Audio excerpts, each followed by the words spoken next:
you ever wondered how important your refrigerator is? Well, yeah, duh. It's cold. So we have to put milk and cheese and condiments in there and leftover food and any food we buy. It's pretty important. And most of the time, most people have a freezer attached. So, of course, you need ice and you have meat and other food and vegetables and everything that you have frozen in there. You have these little ice packs in there, boo boo packs and everything else. Yes, we know it's important. But what else is important about a refrigerator? With me, I have a notepad on my refrigerator, and everybody in my house knows that if you are low on something or if you open the last one of something, you immediately go to the list and you write it down. Hence the ever growing shopping list, correct?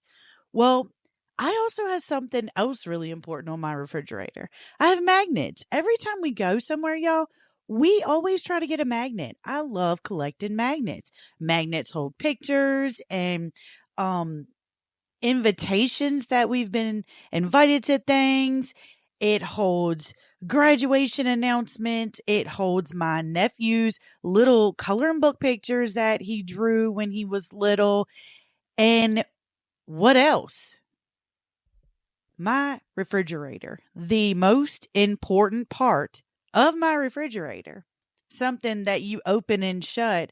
I wonder how many times a day we actually open and shut average a refrigerator. I'm going to have to Google that. I know this is Unscripted Conversations with Ashley from Simply Blessed Designs, but I might be Googling that number here in a second because I want to know how many times somebody opens and shuts their refrigerator in a day, on average.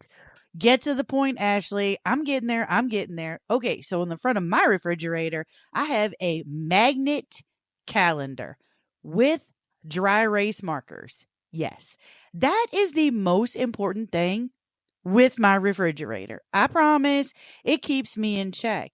Not only do I have birthdays, anniversaries, important events up there or anything else, I have Sam's work schedule on there. And if you know, you know.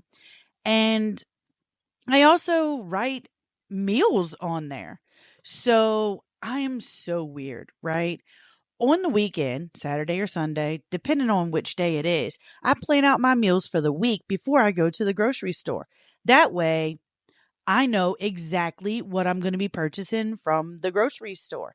And I don't know who came up with shopping online or grocery pickup.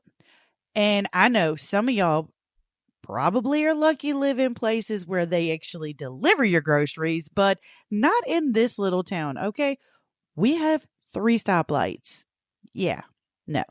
So we do grocery pickup and y'all, we just got that like maybe 2 months ago.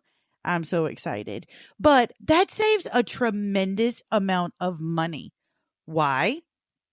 How many times do you walk through the store and you see something and you put it in the cart?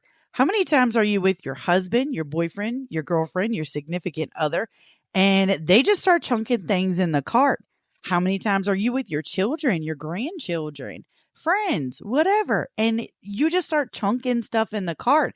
And this day and time, you're sitting there at the checkout and your bill, every little pa-ding, pa-ding, pa-ding.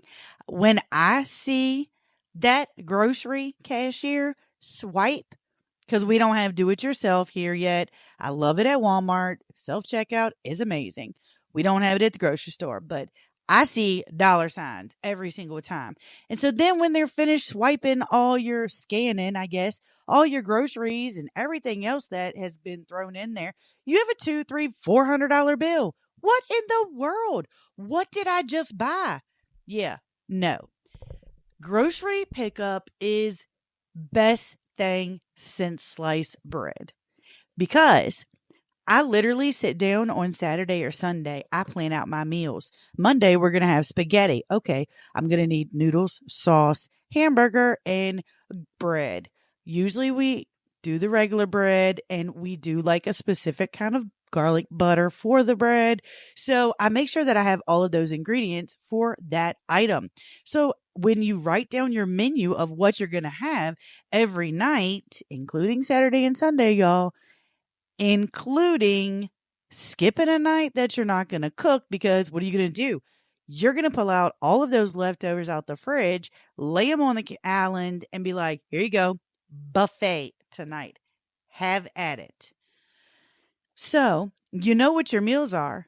You know exactly what you're going to be buying from the grocery store. And you're not wandering around the grocery store just picking up random items or anyone else with you. You literally shop online, and usually it's like a 2, 3, 4, 5 hour wait.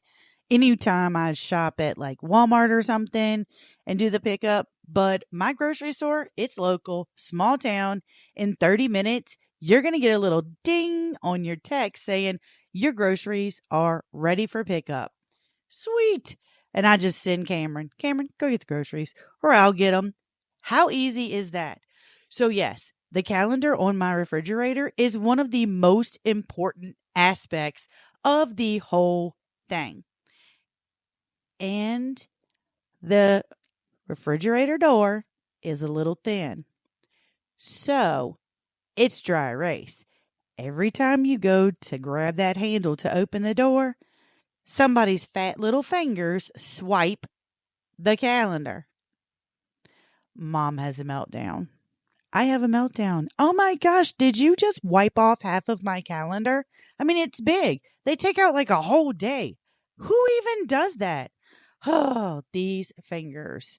So, hey, welcome to Unscripted Conversations with Ashley with Simply Blessed Designs.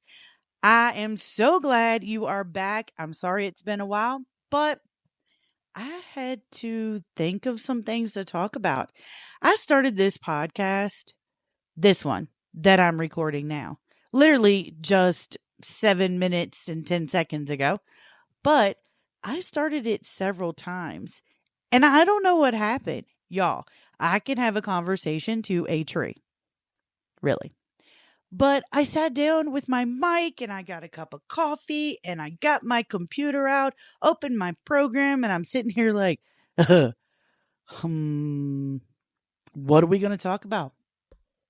What went on this week? Do I want to talk about that? No, I talked about that before. Y'all, I couldn't think of anything to talk about. That is weird for me. Very, very strange. So that's why I started talking to you about my refrigerator, my calendar, my schedule, my shopping, my schedule, my schedule. Is that what we're going to focus on today? Scheduling. You know how it is. You have a plan, right? If you're like me, there's a good chance you don't wake up in the morning and you just lay there like, what am I going to do today? Maybe I'll lay in the bed for a while. Basically, my Saturday morning. I lay in the bed for a while, then I get up, I do my Bible study, and speaking of Bible studies, today I literally finished the Bible. Yes. For the past 3.5 years, I started in Genesis chapter 1, and every single day I read one chapter of the Bible. Genesis 1, Genesis 2, Genesis 3, every single day. And today, this morning, Wednesday, May 15th, I read Revelation 22. I finished the whole thing. Took me 3.5 years. I have to go back and see how that was. Oh yeah, what was I going to Google again? How many times we open the refrigerator? Don't let me forget that. I should probably write that down. So, I'm going to start all over again. Don't worry. I'm going to open it up and I'm going to read it again. Maybe a little faster this time. But I wanted to keep myself at a steady pace because I needed self-discipline. I wake up every single morning. I fix my coffee. I go do morning things. And then I put my earbuds in. I sit down. I open my Bible app, which I am in love with. I don't really know the name of the app. It's just a Bible and it says Bible study and it's called the Bible app. I don't know. So, yes, like I said, self discipline. I wake up every single day, do the same thing over and over and over again. And I like it. I have trained myself so that on a day to day basis, I do my plan, my Bible study. That's what I'm supposed to do. Do we always know what's going to happen, when it's going to happen, how it's going to happen? We don't. We have no clue. My OCD self likes that. Oh boy, let me tell you what I did this past Saturday. It was the Saturday before Mother's Day, and silly me, most of y'all know that I do crafting. I have a crafting channel. I love making stuff. It is fun. So one of my friends asked me, she was like, hey, we're doing a little event. We're sending mystery boxes around to other people. You open it up and you have to create with what's inside. Do you want to play? Every ounce of my being is saying, do not do this. Do not. No, you can't handle this. Don't do it. I did it. Sure, I would love to. Why did I not want to do it? Am I not up for the challenge? Definitely not. I like having a plan. I like to know before I hit that live button or the video button. I like to know I'm going to use this. I'm going to do this, this, and this with it. I'm going to add this in this color and this color. I like a plan. I wonder why that is. I don't think it's so much as a controlling thing. It's just I like having a plan. How about you? How are you when your plans get all misconstrued? Isn't it funny how the first thing that we do is to make a plan when we're invited to a party, birthday party, anniversary party, anything, we make a plan. Okay, well, the party starts at this time. I need to leave at this time. That means I need to get ready at this time. I need to start getting the kids ready. The dog needs to be taken out at this time. You develop a plan.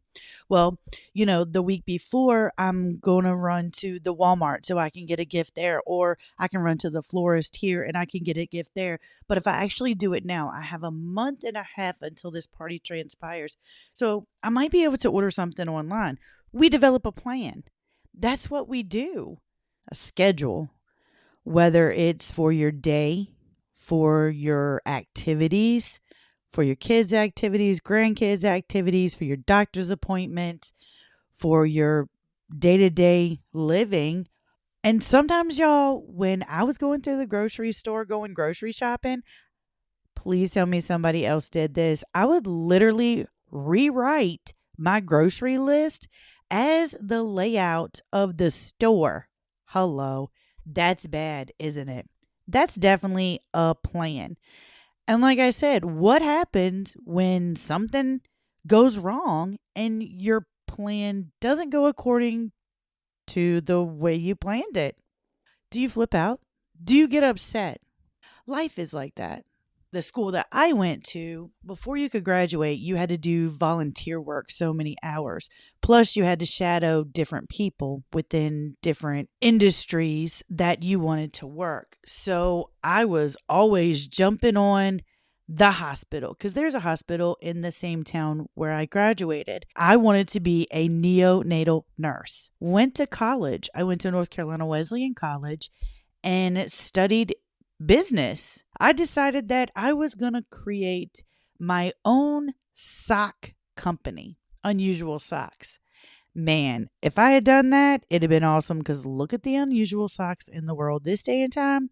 But I didn't. I was going to graduate college and I was going to open up this unusual sock company. And yeah, like I said, that didn't happen. I made plans. One thing I never did was to ask God what he thought of my plans that I've made. God, do the plans that I'm making align with the plans that you have for my life? I never once asked him that, and I should have. That should have been my first thing that I do, because no matter what plans we have made, God's plan is always greater than our plan. He sees the whole picture. He sees things that we cannot even see. And it's really funny because something will happen and it will open your eyes. Let's just say you run across a person and you're supposed to love your neighbor. You're supposed to love the person, and you try to be nice and you try to be friends and you try to help them, and they don't do anything except for be lying and deceitful and everything behind your back. There were many times that people warned you of this, but you didn't listen. Was that God trying to push them out of your life, saying, hello, you see this? And that's one of the biggest questions I've always had. People say, God spoke to me. I have never heard God's voice that I know of. I don't know what it sounds like, so I can't say that 100%. And everybody's like, well, if you want to hear God talk to you, you have to stop and listen. Okay. So what do we do when we pray? We sit there and we talk and we talk and we talk and we talk and we talk. And I talk to God like he's my best friend. Like, hey, you saw what went down today, and I'm sorry, I shouldn't have reacted like that. Or, and that's how I talk to God. Everybody has their own way. Some people are very, very formal, and that's okay. God's going to listen to you.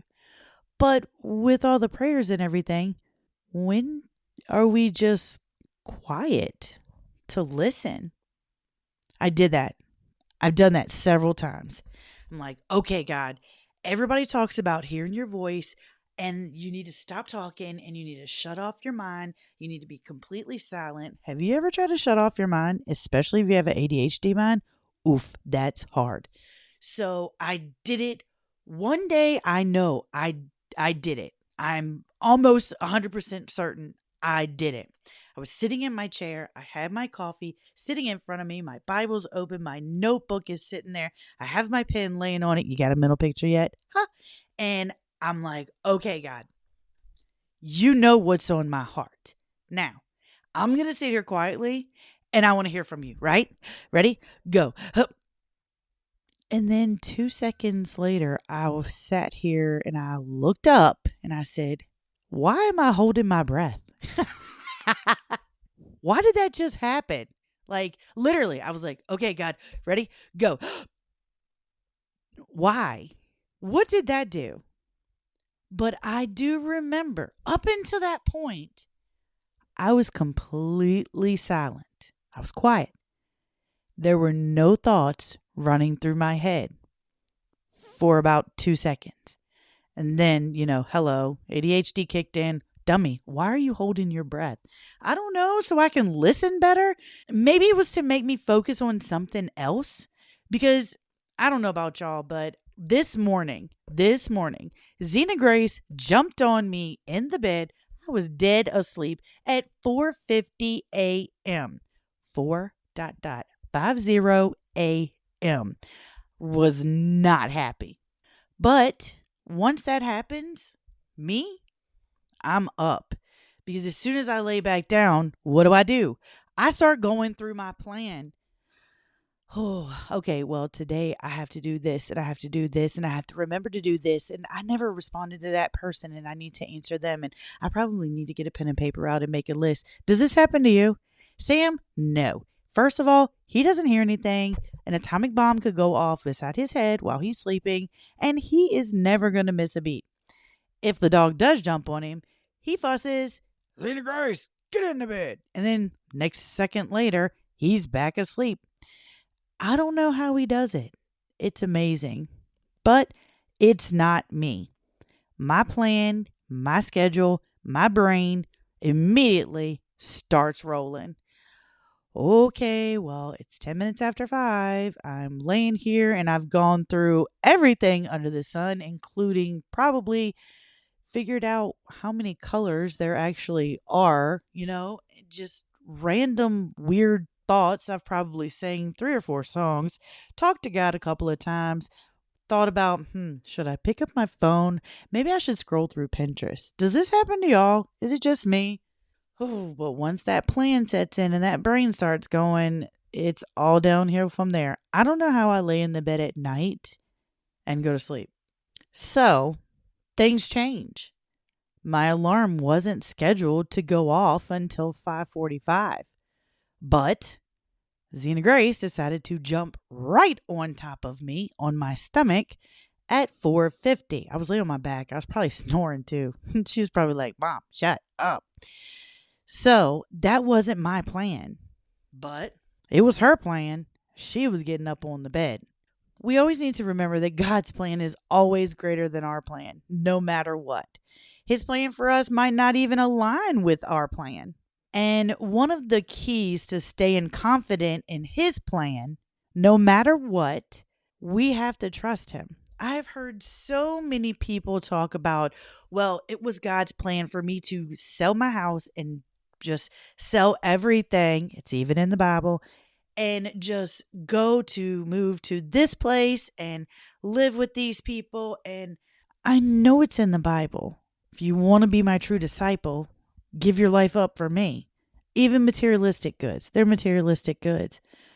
But can you honestly say that you would sell your house and all your possessions to go follow whatever is in your head?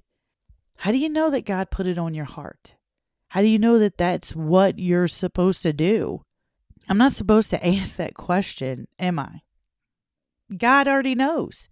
He knows what I have planned for my life.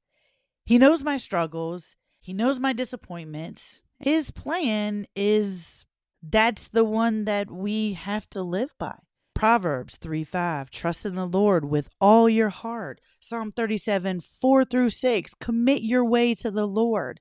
Romans 8:8, I love this verse. I have Romans 8:8 committed to my brain. All things work together for the good of God's plan. But the biggest thing is to trust him. Behold, God is my salvation. I will trust and I will not be afraid. God is my strength and my strong. He's my salvation. Isaiah 12:2. Psalm 9:10. The Lord is my strength and my shield. My heart trusts in him. Psalm 28:7. For I know the plans for you, declares the Lord, the plans for welfare and not evil. I give you a future and a hope. Jeremiah 29:11. Be still and know that I am God. Psalm 46:10. We know that God has a plan for all of us. He has a greater picture. And no matter what our plan is, no matter what our schedule is, no matter how we think our life is supposed to go and what we're supposed to do, and our children and our grandchildren, this is how you're supposed to do. This is the life that you're supposed to have. There is a higher power that is more in charge than us. He sees our downs. He sees our ups. And just like I always say, it doesn't matter if you are in the lowest of the low, you are scraping rock bottom of the barrel. You pray hard, right? When something happens, what's the first thing you do?